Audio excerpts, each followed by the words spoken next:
आचार्य जी, कुछ समय पहले यूनाइटेड नेशंस का एक ट्वीट आया था। उसमें उन्होंने कहा था कि meat eating is one of the most biggest reasons of climate change, so eat less meat. तो ये ट्वीट आया और फिर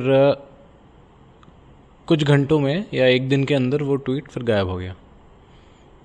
तो वो ट्वीट गायब इसलिए हुआ कि कुछ प्रेशर आया था कई सारी ऑर्गेनाइजेशन से, मीट और डेयरी के ऑर्गेनाइजेशन से, तो वो गायब हो गया। तो उसका मतलब ये है कि अवेयरनेस यदि अगर बन भी रही है। साजिश है, साजिश है, अवेयरनेस है, अवेयरनेस दबाई जा रही है जानबूझ करके, ये साजिश है। यूनाइटेड नेशंस की ओर से ट्वीट आता है कि क्लाइमेट चेंज का बहुत प्रमुख कारण मांसाहार है, लेकिन तमाम तरह की लॉबीज़ हैं, तमाम तरह के प्रेशर ग्रुप्स हैं और तमाम तरह की संवेदनाओं को, सेंसिबिलिटीज़ को ध्यान में रखना होता है। तो फिर उन लोगों ने वो चीज़ डिलीट कर दी।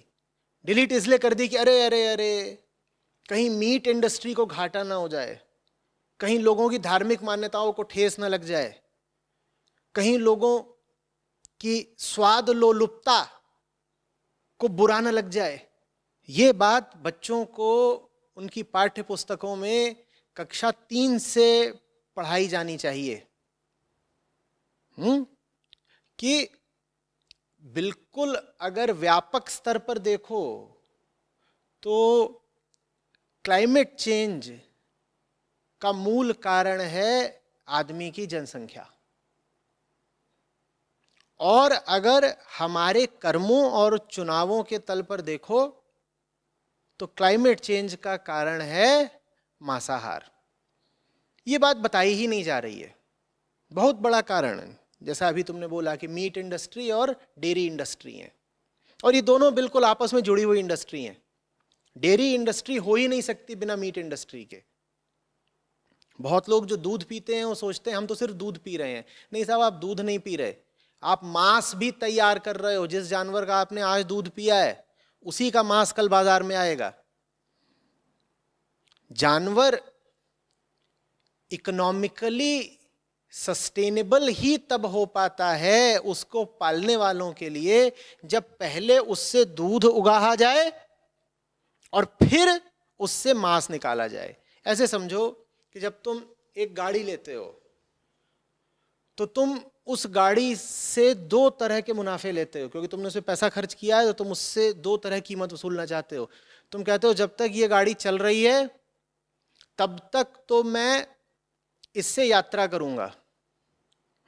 ये समझ लो तुमने गाड़ी से दूध दूह लिया कि अभी चल रही है तो मैं इससे यात्रा करता हूं, और फिर जब ये चलने लायक नहीं रहेगी तो मैं इसे कहीं बेच दूंगा, या जब मेरा इससे मन भर जाएगा तो मैं इसे बेच दूंगा।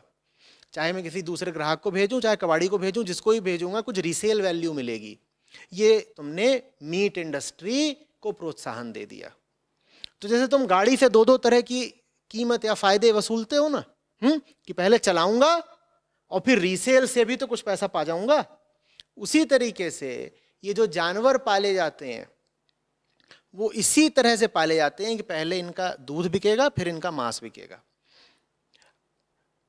जानवर पालने वाला अगर दूध को एक भाव पर बेच पा रहा है, जो भी दूध का भाव है, वो इसलिए क्योंकि पता है कि अभी आगे चल करके इस जानवर का मांस भी बिकना है।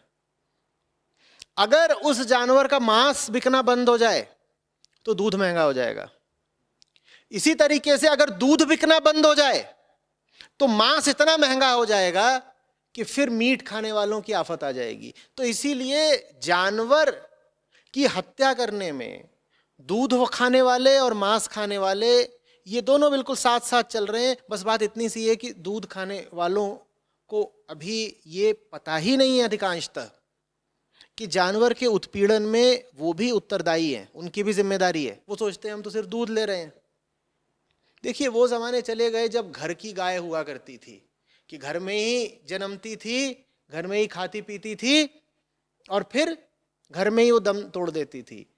ज़्यादातर लोग जो दुग्ध पदार्थों का इस्तेमाल करते हैं, मुझे बताइए क्या उनके घर की गाय भैंस से दूध आता है? अगर उनके घर की गाय भैंस से दूध आता है तो मैं उनको अलग रख रहा हूँ, फिर मैं उनकी बात नहीं कर रहा। पर 99% लोगों के घर में तो बाजार से दूध आता है ना, तुमको पता भी है जिस जानवर से तुमको दूध आ रहा है वो दूध किस तरीके से आ रहा है, जानवर कितना शोषण करके आ रहा है, और जब वो जानवर तुमको दूध देने लायक नहीं रहेगा तब उस जानवर के साथ क्या व्यवहार होने वाला है।